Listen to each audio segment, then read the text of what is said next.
Tenemos a un pediatra, es un doctor al que este programa siempre acude cuando se trata de vacunas y es el doctor Paredes. Muy buenos días, Carlos. Está usted escuchando a Federico.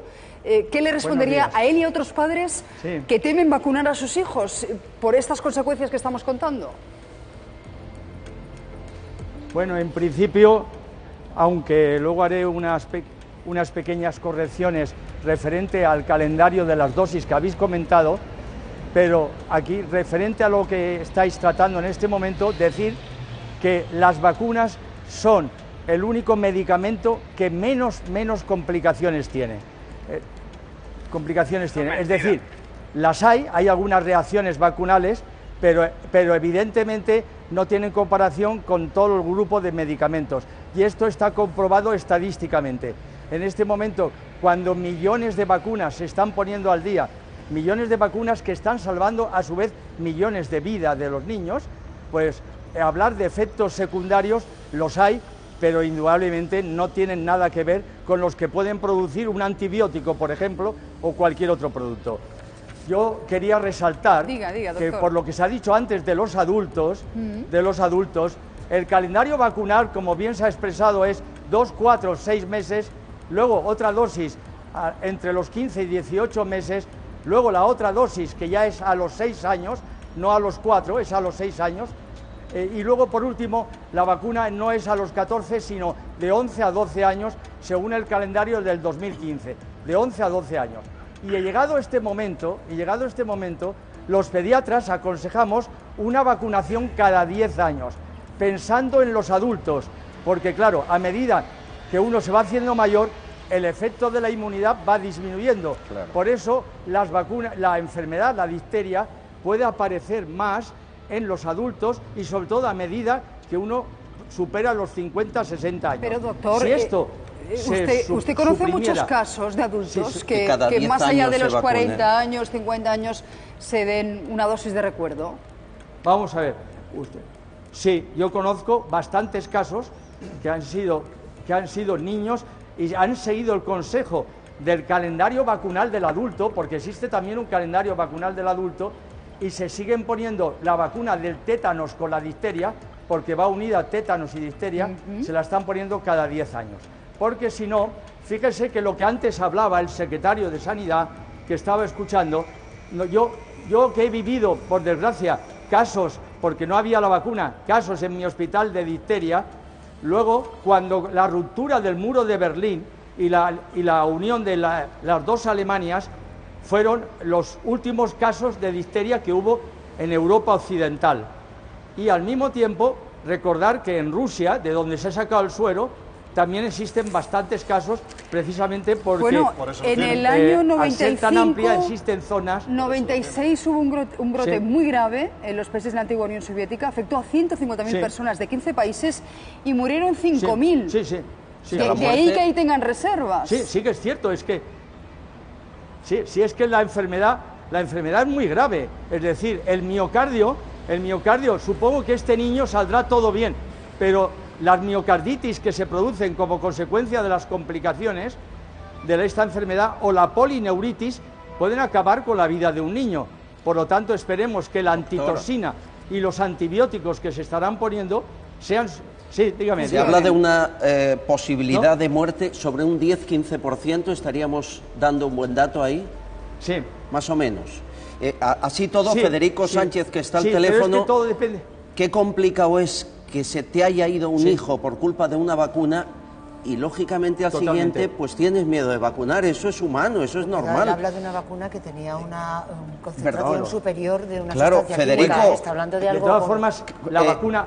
Permítame, la vacuna doctor. Que ha comentado, que ha comentado es una hexavalente.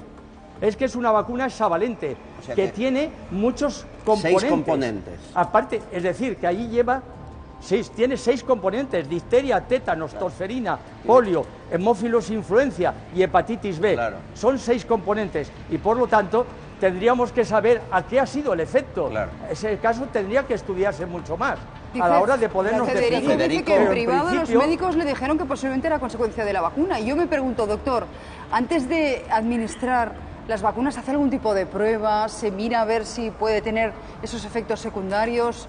Por ¿No se descontado. suele hacer? Totalmente las vacunas son las que sufren más controles que ningún otro medicamento, ¿me entiende? Dado el volumen de la población a las que se dedican las vacunas. Por lo tanto, cuando una vacuna sale al mercado, ha sufrido como mínimo de 20 controles para arriba, y 20 controles exhaustivos, ¿verdad? No solo son los ensayos clínicos, sino las vacunas. Evidentemente, cuando hay un caso aislado, no tampoco igual que ocurre con otros medicamentos, hay que estudiarlo a fondo para saber por qué se ha producido. Doctor, y voy con Federico, es que el caso aislado es el suyo, es su hijo. Claro. Y en fin, será una probabilidad muy pequeña dentro de la estadística, pero es su hijo. Federico, diga. Pero no, quería comentarle que no, yo no soy el único, que te conozco otro padre que está dentro de la asociación, que es José Antonio, de un padre de Mérida, que su hijo también falleció por culpa de esta vacuna. No digo que sea el único, digo que le ha llegado a usted y que, bueno, en fin, lo que dejan, lo que son generalidades, a usted no le sirve, ¿verdad? Porque le ha tocado... ¿Tiene más hijos usted? Acabo de tener una hija y obviamente no le he puesto ninguna vacuna. ¿No le vacunará de nada? No. Pero, sería un loco. Pero perdone, usted lo que nos cuenta es que esa vacuna tenía una concentración de un producto químico que estaba como 200 veces, si no he entendido más, superior a la que se admitida en Europa. O sea, que ya no es que fuera el problema de la vacuna, sino que estaba mal compuesta. ¿Es así?